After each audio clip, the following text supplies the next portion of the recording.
On va filer à Londres, retrouver notre ami Loïc Delamornay, tout simplement pour aborder cette actualité politique que tous les observateurs surveillent de très près. Oui, parce qu'une semaine après son grand discours très attendu, et notamment sur le Brexit, le parcours politique de la Première ministre Theresa May ressemble plutôt à un chemin de croix. Et Loïc, bonjour, on pourrait même dire qu'elle est au pied du calvaire.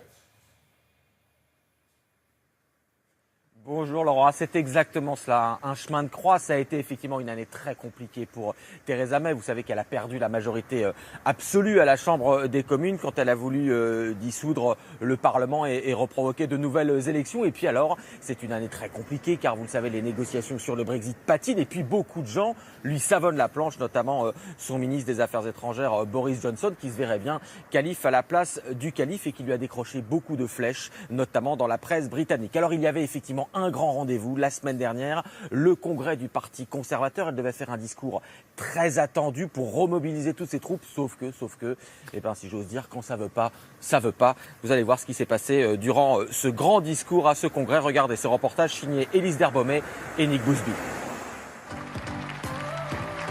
C'était le discours qui devait redonner l'espoir à un parti divisé.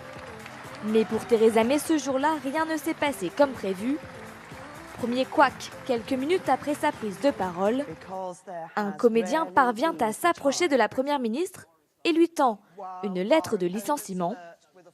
Elle est signée Boris Johnson, son ministre des Affaires étrangères, qui se verrait bien un calife à la place du calife.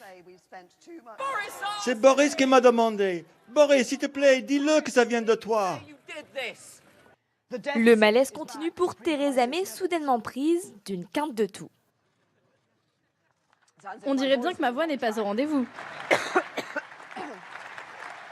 Heureusement, son ministre des Finances a été prompt à réagir en lui offrant une pastille pour la gorge. Mais jamais 203, et là c'est le pompon. Regardez bien le slogan derrière elle. Construire un pays qui fonctionne pour tous. Le F se décroche en plein discours. Détourné par les internautes, le slogan est remplacé par cette phrase. Construisez un pays qui fonctionne ou mourrez tous.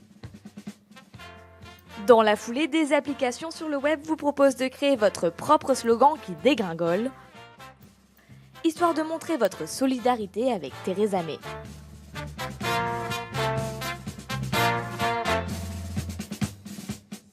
Ouais, Loïc, si les conservateurs, finalement, ou encore toutes ces circonstances politiques évoquées, ont raison de Theresa May, qui pourrait la remplacer? Le fameux Boris?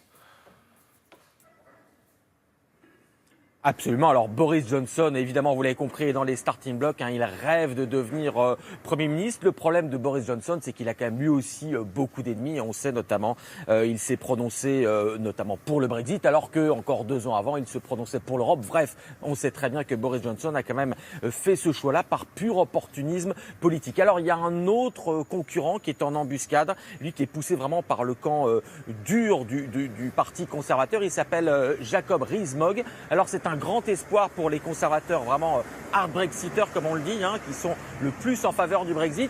Ils ont tenté de le mettre sur le devant de la scène, sauf que c'est quelqu'un qui a des positions effectivement tellement conservatrices qu'on l'appelle l'homme du XVIIIe siècle. Alors ils l'ont essayé en le poussant à faire notamment une première interview pour voir s'il aurait un poste, s'il aurait un prestige de Premier ministrable. Il a commencé par dire que lui, il était contre l'avortement, même en cas de viol, par exemple, pour une femme. Donc tout de suite, évidemment, ici, eh bien, ça a fait grand bruit. Bref, ce sont des positions pas tout à fait compatibles avec le XXIe siècle et encore moins avec le doigté que nécessite le Brexit dans les mois et les années qui viennent.